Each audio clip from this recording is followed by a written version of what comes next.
നീ കർത്താവാണെങ്കിൽ എന്നോട് അങ്ങോട്ട് വരുവാൻ നീ കൽപ്പിക്ക എന്ന പത്രോസിന്റെ ആവശ്യത്തിന്റെ പിറകിൽ യേശു കർത്താവിന്റെ വാക്ക് വരിക. എനിക്ക് തോന്നുന്നു അഭിമുഖീകരിക്കാൻ ഏറ്റവും പ്രതിസന്ധിയുള്ള പ്രശ്നം വള്ളത്തിൽ നിന്ന് വെള്ളത്തിലേക്ക് കാലി വെക്കുക എന്നുള്ള ഒരു വല്ലാത്ത യാഥാർത്ഥ്യമാണ്.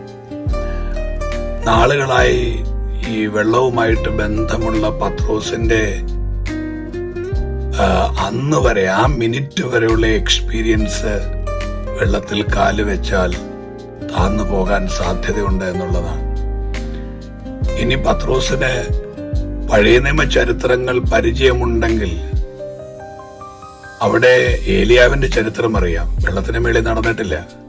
മോശയുടെ ചരിത്രം അറിയാം, വെള്ളത്തിന്റെ മേളിൽ നടന്നിട്ടില്ല. ചെങ്കടലിനെ വിഭാഗിച്ചു, യോർദാനെ വിഭാഗിച്ചു. അപ്പൊ ഇത് തനിക്ക് ഇതിനു മുമ്പ് ഒരാൾ ചെയ്ത് കണ്ട് അദ്ദേഹത്തിന് ശീലവുമില്ല. പക്ഷെ ഒരു വാക്ക് തന്റെ മുമ്പിലുണ്ട്, വരിക എന്നുള്ള വാക്ക്. വരിക എന്ന് യേശു പറയുമ്പോൾ പത്രോസിലെ അന്ന് വരെ വെള്ളത്തോട് ബന്ധപ്പെട്ടുള്ള ആ മനുഷ്യന്റെ അറിവുകളെല്ലാം താൻ ബ്രേക്ക് ചെയ്തു. വെള്ളത്തിലിറങ്ങിയാൽ താഴും, യാഥാർത്ഥ്യമാണ്. മുങ്ങിപ്പോകും, യാഥാർത്ഥ്യമാണ്. പക്ഷേ യേശുവിന്റെ അടുത്തേക്ക് പോകണമെന്നുള്ള തന്റെ ആവശ്യത്തിന്റെ മുൻപിൽ തന്റെ എല്ലാ അനുഭവങ്ങളും താൻ മറന്നിട്ട് ആ വെള്ളത്തിലേക്ക് താൻ കാലുവെക്കാൻ കാണിച്ച ഒരു ധൈര്യം, ഒരുപക്ഷെ സമാനതകളില്ലാത്തൊരു ധൈര്യമാണ്.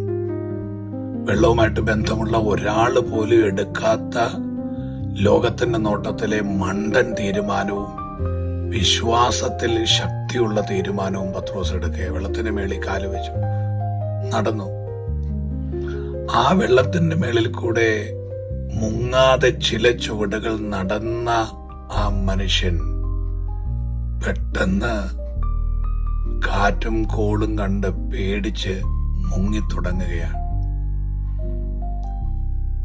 അപ്പോൾ ഇന്നലകളിൽ നടത്തിയ ദൈവം, ഇന്നലകളിൽ താഴാതെ എന്നെ നിർത്തിയ ദൈവം, ഇന്നലകളിൽ ഞാൻ വെള്ളത്തിലേക്ക് കാല് വെച്ചപ്പോൾ ഞാൻ എങ്ങനെ ഇതിന്റെ മേളിൽ കൂടെ നടന്നു. ഒരു മിനിറ്റ് കൊണ്ട് ഒരുപക്ഷെ പത്രോസ് അതെല്ലാം മറന്നിട്ടുണ്ടാവും. കഴിഞ്ഞ സീസണിൽ ഏത് വെള്ളത്തെയാണോ ചവിട്ടി നടന്നത്, ആ വെള്ളത്തിൽ ഇന്നലകളിൽ നടത്തിയ ദൈവപ്രവൃത്തി എവിടെയോ മാഞ്ഞു പോയിട്ടുണ്ടാകും. വെള്ളത്തിൽ ആ മനുഷ്യൻ താഴാൻ തുടങ്ങുകയാണ്. എൻ്റെ പ്രിയപ്പെട്ട ദൈവമക്കളെ, ഞാനും നിങ്ങളും ഒക്കെ മനുഷ്യരാണ്. പക്ഷെ ഒന്ന്, നമ്മുടെ കർത്താവ് ഇന്നലെയും ഇന്നും എന്നേക്കും തന്നെയാണ്. ഇന്നലെയിൽ നടത്തിയ ദൈവം നാളെയും നമ്മെ നടത്തും. സാഹചര്യങ്ങളുടെ വേലിയേറ്റങ്ങളിൽ വിശ്വാസം കുറഞ്ഞു പോകരുത്. ദയവായി നമുക്ക് കുറെ കൂടെ നമ്മുടെ കർത്താവിൻ്റെ വാക്കിനെ ആശ്രയിക്കാം, ബലപ്പെടാം. God bless U.